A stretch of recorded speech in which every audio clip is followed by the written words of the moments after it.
আসসালামু আলাইকুম। এই ডিজাইনের ফ্যান কাঠিন এবং শিলের প্রসেসটা সহ আজকে এই ভিডিওতে আপনাদেরকে দেখাবো। পুরো ভিডিওটা দেখে থাকুন এবং চ্যানেলটাকে সাবস্ক্রাইব করে রাখুন। দেখুন আমরা কিভাবে ফ্যানটা কাঠিন করতেছি, কাঠিনের পরে কিভাবে শিলের প্রসেসটা দেখাচ্ছি। পুরো ভিডিওটা দেখে থাকুন। এবং কি যাদের ঘরে ছোট বাচ্চা আছে, বাচ্চাদের জন্য এই ধরনের ফ্যানগুলো বানানো হয়। কারণ আপনি যদি এই ধরনের ফ্যানগুলো বানান তাহলে অনেক সুন্দর লাগে। দেখুন কিভাবে আমরা সেলাই করতেছি। লাম্বাটা নিচ্ছি আমরা 12 এবং কি যেটা মিনি কল্লিটা নিচ্ছি আমরা 4 চারিদিকে 4 নিয়ে নিচ্ছি এবং কি লাম্বাটা 12 ইঞ্চি নিয়ে দিচ্ছি। এখন পায়ের মধ্যে রাবার লাগাবো। কিভাবে আমরা রাবারটা লাগাচ্ছি দেখুন।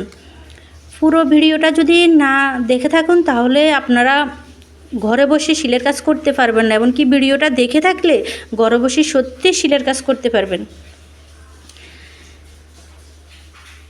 দেখুন আমরা হেম সেলাই করছি। হেম সেলাইয়ের পরে আমরা রাবারটা কিভাবে লাগাচ্ছি। এই সিস্টেমে যদি আপনি রাবার লাগান তাহলে অনেক দারুণ, খুব দারুণ হয়ে যাবে, কি সেলাইটাও সহজ হয়ে যাবে এবং কি অসাধারণ সুন্দর লাগবে যদি এই ধরনের রাবারটা লাগান।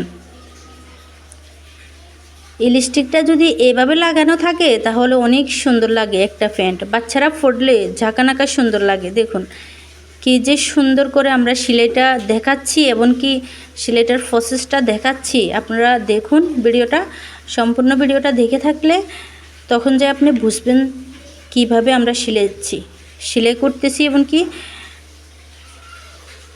বাচ্চাদের প্যান্টটা কিভাবে তৈরি করতেছি। আপনারা দেখুন, দেখে থাকুন।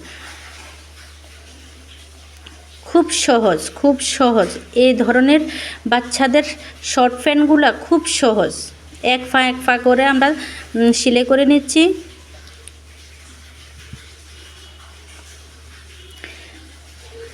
উপরে দিয়ে চাপ সেলাইটা করে নিচ্ছি। এই যে পট্টিটা লাগিয়ে উপরে দিয়ে চাপ সেলাই করে নিচ্ছি। চারো পাশে দিয়ে চাপ সেলাই করে নিলে প্যান্টটা মজবুত হয় সেলাইটা এবং কি সুন্দর লুক আসে এবং কি দেখতে খুব দারুণ লাগে।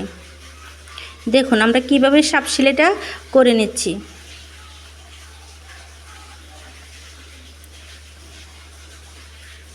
এটা হচ্ছে শেষ পায়ের 2 পা একসাথে জয়েন করে এটাকে হাই বলে। হাইটা আমরা পুরোটা সেলাই করে নিব।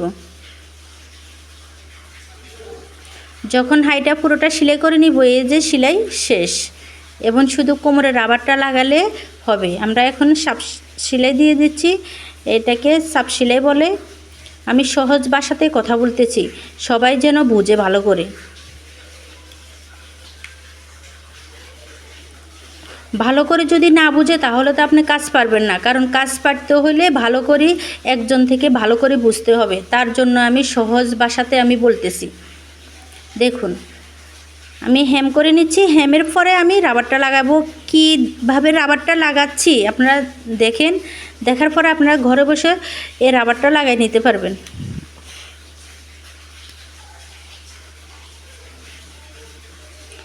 এই রাবারটা যদি লাগিয়ে নেন তখন ফ্যানটা আরও সুন্দর দেখা যায়। আপনার বাচ্চা অনুযায়ী লম্বা, যতটুক বাচ্চা আপনার লম্বা ততটুক নেবেন। আপনার বাচ্চা অনুযায়ী লাম্বার দিকে দিয়ে আপনি যত বড় লম্বা হোক না, যত বড় লুজ হোক না, কিন্তু আপনি যে কল্লিটা দিবেন এই কল্লিটাও একটু বড় হবে। 4.5, 5, 4.5 এইভাবে কল্লিটা দিতে হবে। যদি আপনার বাচ্চাটা স্বাস্থ্য হয় এবং কি লম্বা হয় তখন ফ্যানটা বড় হবে। এখন তো ছোট বাচ্চা, তার জন্য ছোট বাচ্চার জন্য 6 মাস পর্যন্ত বয়সে পড়তে পারবে। তার জন্য এই বাচ্চাটার এই দারুণ ফ্যানটা।